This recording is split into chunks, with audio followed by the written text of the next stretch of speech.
अस्सलाम वालेकुम मेरी प्यारी फैमिली। कैसे हैं आप सब? अल्लाह का करम मैं भी ठीक हूँ। आज दिल बहुत परेशान है, बेचैन है। जब हम अपने इर्द गिर्द कोई ऐसी बात देखें या सुने जो आपको सोचने पर मजबूर कर दे। हमारे बस मेरी भी एक ऐसी ही कहानी है जो आज मैंने कहा कि अपने व्यूवर्स के साथ शेयर कर लूँ। हमारे नेबर में एक आंटी हैं, वो बता रही थी कि इनकी शादी को 40 साल हो गए हैं, मगर इन 40 सालों में सुकून का एक लम्हा नसीब नहीं हुआ। शौहर का रवैया सख्त, तलख और जहरीला था। बात बात पर ताने कि तुम घटिया औरत हो, तुम इस काबिल ही नहीं थी कि ब्याह कर लाया जाए। तुम क्या थी, मैंने तुम्हें क्या बना दिया। वो कहती हैं मुझ पर तो जो इनकी बातों का असर होता था वो तो होता ही था, लेकिन मेरे बच्चों पर जो बुरा असर पड़ रहा था वो मेरे लिए दोहरी अज़ियत थी। बच्चों का कॉन्फिडेंस लेवल ज़ीरो हो गया था।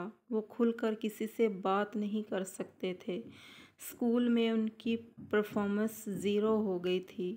वो छोटी छोटी बातों में एक दूसरे से लड़ते, चीखते, चिल्लाते, और इन छोटी छोटी उम्रों में ये गुस्सा इस कदर कि मैं दहल जाती थी कि ये क्या हो रहा है मेरे साथ। मैं डिप्रेशन में चली गई थी।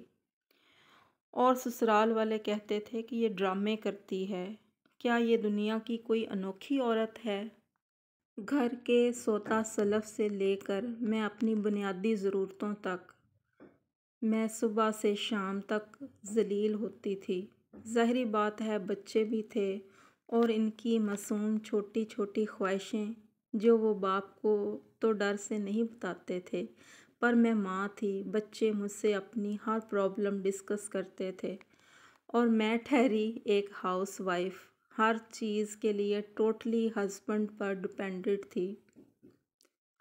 हस्बैंड को नाम लेती कि बच्चों की फ़लाँ ज़रूरत है तो 100 गालियों के बाद चंद रुपए भीख की तरह फेंक देते थे और मैं चुपचाप खामोशी से अपने आंसू दुपट्टे से साफ करके चेहरे पर मुस्कुराहट सजाकर कमरे से बाहर आती और बच्चों को दिखाती कि बाबा ने दिए हैं आप लोगों की ज़रूरतों के लिए।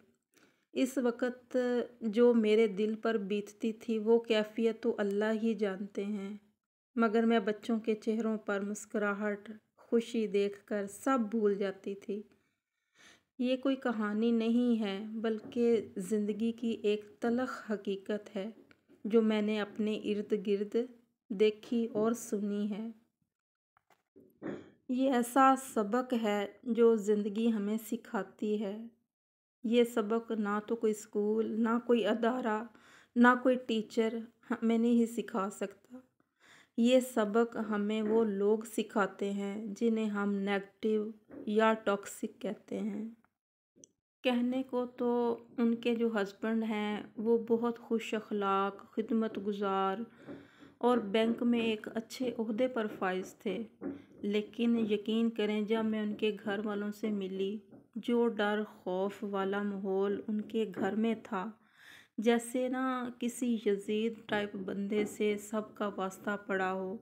बच्चे डरे डरे, सहमे सहमे, और जो है ना बीवी बहनें सब ऐसे लग रहे थे जैसे कोई कैदी हों।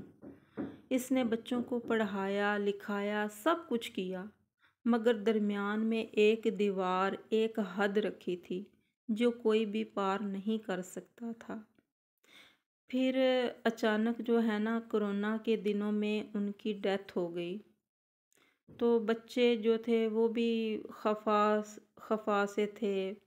ना ही उनकी बेगम को समझ आ रही थी कि ये क्या हुआ है हमारे साथ। और बच्चों के पास भी ना बाप के बारे में कुछ कहने को नहीं था। उनके 2 जवान बेटे, 3 बेटियां, अच्छी तालीम दी थी, मगर सब बेकार। वो कहते हैं कि जो खला इनकी ज़िंदगी में था वो और भी गहरा हो जाता है जब किसी दोस्त को ان کے ابو کے ساتھ گپ شپ لگاتے دیکھتے تھے کہ کاش تھوڑا کھل کر ہمارے ساتھ بات کرتے، کچھ فیملی میں ٹائم سپینڈ کرتے تو ہمیں بھی پتہ چلتا کہ ہمارے ابو خوش ہیں واقعی۔ یقین مانیں بعض لوگ بہت بدقسمت ہوتے ہیں اس معاملے میں، یہ چیز مرد نہیں سمجھتے، اور ایسے ایسے لوگ بھی ہیں جو 30 سال سے اکٹھے رہ رہے ہیں اور ایک دوسرے کے مرنے کا انتظار کر رہے ہیں کہ ایسی نفرت، اس طرح کے برے شوہر کے ساتھ عورت کا دماغ کوئی بامقصد اور فائدہ مند چیز سوچ ہی نہیں سکتا۔ میاں بیوی کو تو لباس کہا گیا ہے، کوئی انسان اتنا نیچے کیسے گر سکتا ہے؟ عموماً ایسے مردوں کی اولاد بھی کوئی اچھی نیچر نہیں رکھتی، یا تو وہ باپ کے خلاف ہو جاتی ہے یا پھر اپنی ماں کی بھی عزت نہیں کرتے۔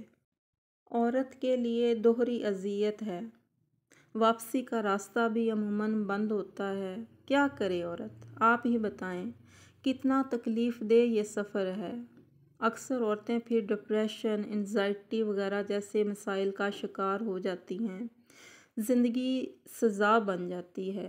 ہمارے اسلام نے تو اس رشتے میں اتنی خوبصورتی رکھی ہے کہ نکاح ہوتے ہی دل میں ایک دوسرے کے لیے محبت محسوس ہو۔ بس یہاں دین کی سمجھ اور تربیت کی کمی ہے، چاہے وہ مرد کی طرف سے ہو یا عورت کی طرف سے۔ اللہ تعالیٰ سے کہ تمام حلال رشتوں میں محبت کی حلاوت اور ایمان کی پختگی عطا فرمائے، اور جو لوگ ناجائز رشتوں کی محبت میں پڑ جاتے ہیں ان کو صراط مستقیم پر گامزن کر دے۔ لاکھ ناچاکی اور نااتفاقی کے باوجود عورت طلاق نہیں چاہتی اور گھر اسی کی قربانیوں اور سمجھوتوں سے بستا ہے۔